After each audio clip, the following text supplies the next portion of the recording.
Hey, what's up, good people? Mark Holmes here, and as always, I want to say thank you all for watching, commenting, subscribing, and being part of the Joe Boo Sports Report. Without you guys, as well as you ladies, you know that this literally does not work. It is Taco Tuesday, and I hope all your taco dreams come true. I'm actually here at Joe Boo Sports Man Cave, getting ready to go back and do some more work in the workshop and stuff for the Red Brick House as we get ready for the Eagles this week.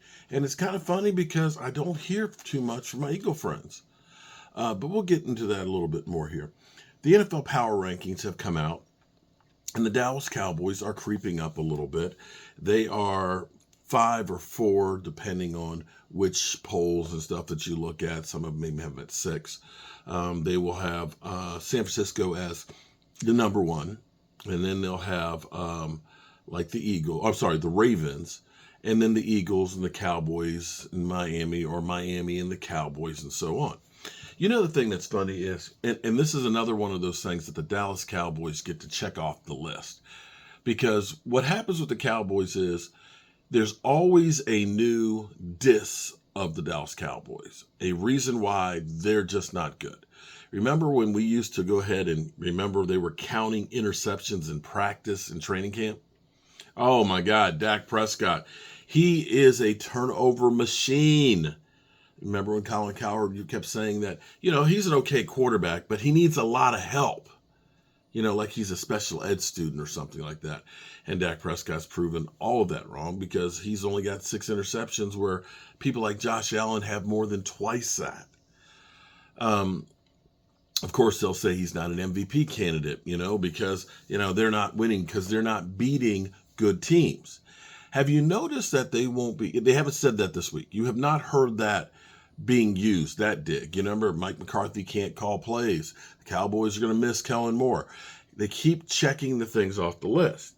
But they kept saying, well, the Cowboys, they're feasting on bad teams. They can't really beat good teams. And then some people will say that, well, Seattle, maybe they're not a good team. Well, Seattle, interestingly enough, are going to be playing against San Francisco, and they're playing for their playoff lives. So we'll find out. Maybe Seattle steps up, because Seattle actually played really good against us, be it we were playing on, another week where we didn't have a lot of rest and stuff after having all the games. And that's not to say that Seattle didn't, because they played on Thanksgiving as well, I believe. Here's a funny one. Now, you could look and say, well, the Jets were 1-0 when we played them, so technically we did play a winning team. Seattle was 6-5, and so on. So, you can go through and pick apart and say they haven't played the toughest teams, that they have lost, of course, to San Francisco and the Eagles. Now, mind you, playing against the Eagles was on the road, and, maybe a call here or a call there, or a foot not going out of bounds or a catch there, the Cowboys might have won that game. It was close. It was not being blown out. But when we look at, say, the Miami Dolphins, here's what's so funny, because it's true. You can say that Dallas Cowboys haven't had the toughest schedule. But take a look at the Miami Dolphins that have the same identical record as the Dallas Cowboys. The teams that they have beaten have a combined record of, wait for it, 33-65. 33-65. The best team you can say they beat was the Denver Broncos. That's the only team that currently is at 500 that they've beaten. The Denver Broncos. I'm not lying to you. But just listen to me here for a second. They beat the Chargers opening week 36-34. The same Chargers that only scored 6 points against New England this past week. They gave up 34. They beat the Patriots twice, 24-17.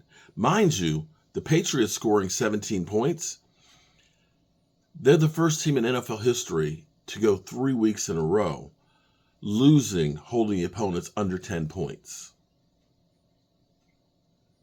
Like I said, they beat the Broncos 70-20. They got destroyed by the Bills 48-20. They beat the Giants 31-16, although the Giants are playing better now. They're 4-8. Mind you, New England is 2-10. They beat the Panthers, the only team with a worse record than New England, the Panthers that are 1-11, 42-21. They lost to the Eagles. They lost to Kansas City. And mind you, Kansas City's been having a problem lately. They lost to Kansas City 21-14, and they beat New England a second time, 31-17. So you can look at 3 games, 3 teams that you played that have a combined total of 5 victories on the season. And they also beat the Raiders. The Raiders are 5-7. So as we look at this, you could go through and legitimately say, Miami is blowing people out. They're feasting on bad teams, although I don't know that feasting, 24-17 is feasting on New England. You feasted on the Commanders with the left hand up, 45-15, and you also feasted on Denver before they got their shit together, where they started winning games back to back. But 33-65 are the teams that they've beaten.